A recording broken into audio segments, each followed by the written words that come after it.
What it do? Bedtime crew. Hey man, listen, today I am here to give you guys my reaction and my early prediction for the just announced replacement for UFC 310. Obviously, my boy, Bilal, remember the name Muhammad, the greatest welterweight of all time. He had to pull out against Shavkat. He had to spare him some mercy. He had to let his hype train go on a little bit longer. And now, instead, in the co-main event of this amazing pay-per-view, I mean, Kaya Sakura, this kid's a superstar. We've got Shavkat Rakhmonov fighting Ian Machado Garry. What a fucking fighter this kid is, seriously. I'm excited for this fight, and I actually give props to both of these guys because I think for Shavkat Rakhmonov, this is the hardest fight of his career. And I know that there's people out there that simply because they don't like Ian Garry, they will not admit that. But genuinely, this would be the best win of Shavkat Rakhmonov's career. Same thing for Ian Garry as well. I really respect him. I can't believe I'm saying this. I respect Ian Garry, bro. I respect Ian Garry for stepping up and taking this fight. This is actually really cool. I did predict this was going to happen in my UFC 310 reaction video. I'm just saying, I fucking told you so. You know, I hate to be that. Hey, I hate to be that guy. I fucking said it, baby. And I'm excited about this fight. I think that this is a very good test for Shavkat Rakhmonov, considering he has not fought since UFC 296. Him and Colby Covington have been active for this inactive for the same amount of time. And people are like, oh my god, Colby's fucked in his next fight, dude. He's been inactive so long. But then Shavkat Rakhmonov comes back against a contender that's been active as well. Dude, Shavkat by murder, bro. Shavkat's gonna smoke this kid. I think Shavkat's gonna struggle with Ian Garry, dude. I think this is going to be a really hard fight for him because when I look at their common opponents, you've got Jeff Neal, who Shavkat Rakhmonov did finish him, hurt him on the feet, good performance, did have some moments where he got outstruck and people feel like his defense looked pretty bad in that fight. I would agree. His takedown accuracy is very low. His wrestling is pretty overrated, I would say, by most people. And when I say by most people, I don't mean like the average fan that thinks Shavkat's cool. I get it, bro. I like Shavkat too, but my thing is that people just treat this guy like he's fucking Thanos, bro. People literally act like this guy's gonna beat everyone at welterweight. I'm like, okay, he beat Wonder Boy, struggled to take him down, and he beat Jeff Neal and Neil Magny. How is Neil Magny only a good win for this guy? Anyone else, if I was talking to you about Ian Garry and I brought up Neil Magny as one of his wins, you would literally start laughing. Like, bro, if I was defending the legacy of fucking, I don't even know, RDA, and I said, well, he subbed Neil Magny, you would start laughing. You would literally start laughing in my face. But for Shavkat, oh my god, man, you finished Neil Magny, bro. Like, bro, it's so funny how people get so mad when you don't treat this guy like he's fucking Thanos, dude. He's not prime Lil Durk, dude. He is human. He can lose. And I think when you look at their common opponents, Ian Garry against Jeff Neal, you could say what you want. He took 0 damage in that fight. He literally avoided every bit of danger from Jeff Neal and utilized his range really well. He's a very good volume striker. He fucking destroyed Neil Magny as well. Completely destroyed him. 30-24, I'm pretty sure. Like, that is impressive to me. People, oh, we went to decision with Neil Magny. Yeah, he fucking beat the brakes off him, dude. It was looking like a Drew Dober type performance. If you know, you know. But with that being said, I'm not going to be biased, even though I've been known to be a bit of a Shavkat hater, if that's what you want to say. I think Shavkat Rakhmonov will win this fight because Ian Garry is a volume striker. He does show decent grappling, especially in his last fight. That was pretty good to see from him. That does prove that he's not going to get completely smudged if he fights like a Usman or a Colby. I still think it's not as high level as those guys in terms of his grappling. I mean, you couldn't submit MVP with literally on his back with a hand under his neck. Like, I feel like that is a choke that most UFC fighters, like Shavkat would have finished that. Shavkat 110% would have finished that choke. I think JDM would have finished that choke if he got that. So I think that Ian Garry's grappling is good enough to defend takedowns early on from Shavkat because he's really not an accurate wrestler at all. Like, he just spams takedowns against the fence that are not usually designed to take you down, but it still makes him look like... I just don't see him getting a takedown every time he wants it. I think Ian Garry's big enough, skillful enough to defend that shit. He's pretty good in the clinch. And I feel like all in all, at the end of this fight, Ian Garry's going to outstrike Shavkat Rakhmonov, but I don't think he's going to be able to finish him. And that makes me think that Shavkat will finish him.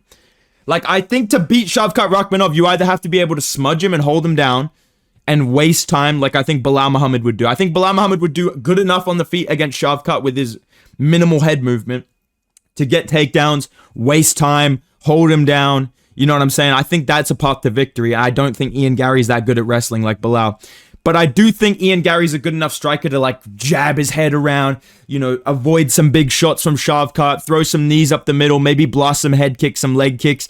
But I don't think he has enough power to deter Shavkat long enough for 25 minutes. I think eventually Shavkat Rakhmonov, who does have a very good jab, who does have good power, I think Garry's chin is a little bit underrated. Like, people act like he's chinny. I think the MVP fight proved that he's not really.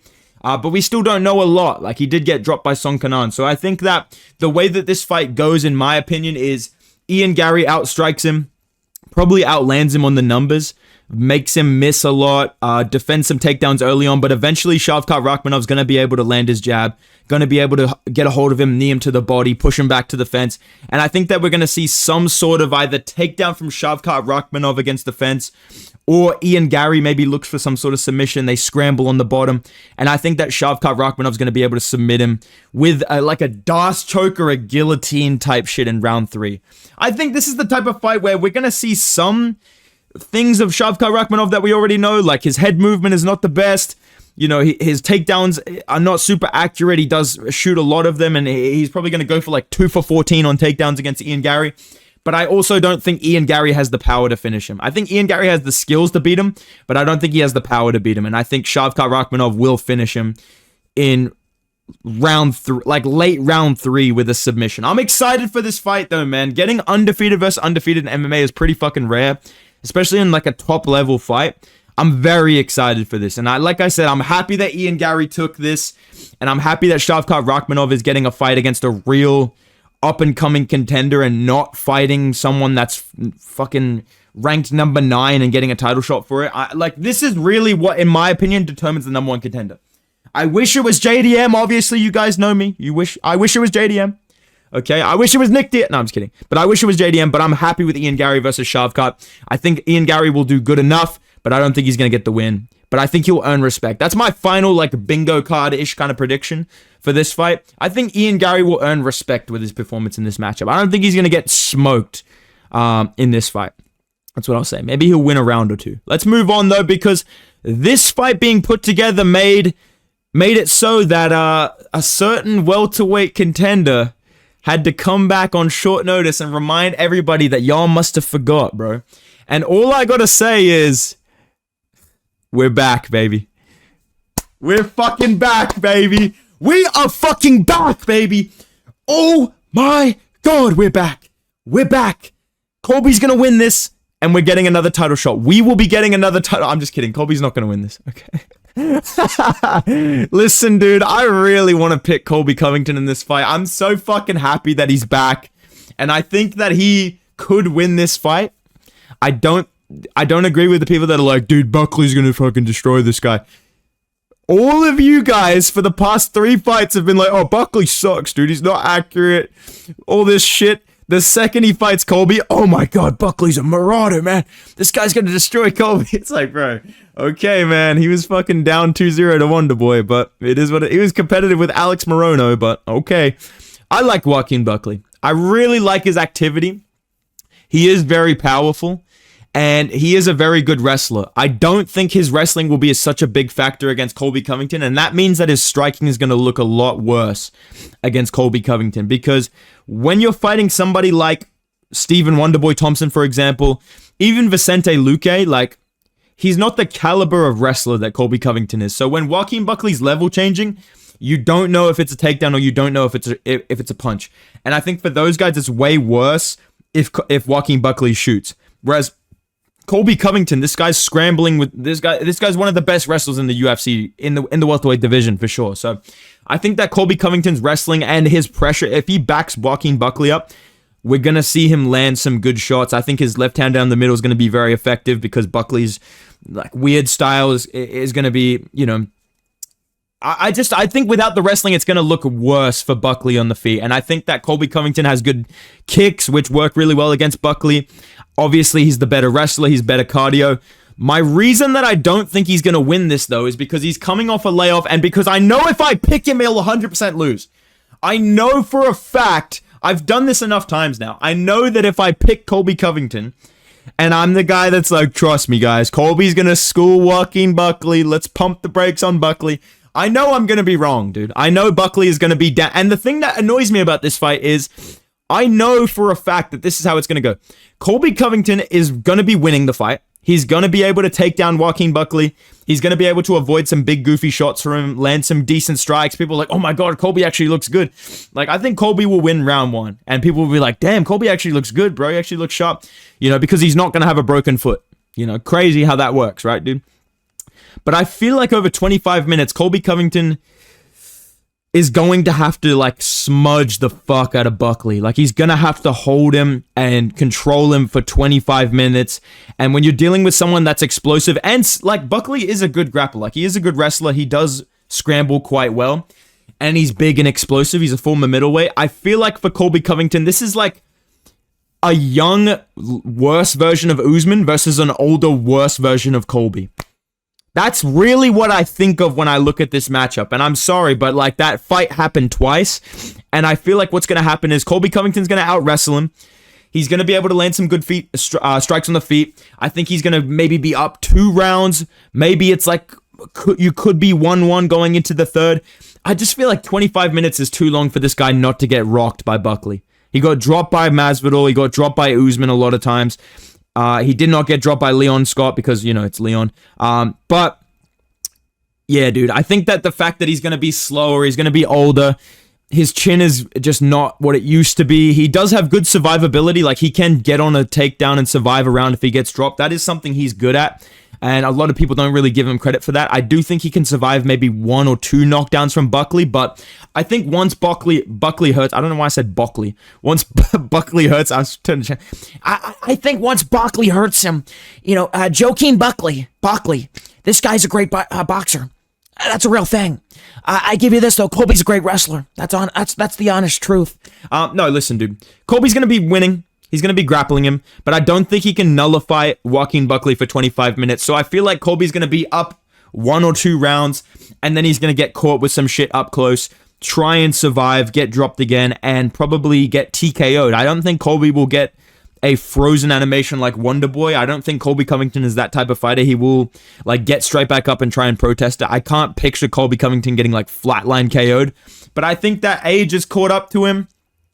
I think that people have patched the glitch of like not being able to defend takedowns at welterweight, and Colby Covington's gonna have to spam takedowns for 25 minutes. Like, the thing about Buckley too is he doesn't really have bad cardio. If Buckley's cardio was shit, I would be saying, dude, Colby's gonna win this fight.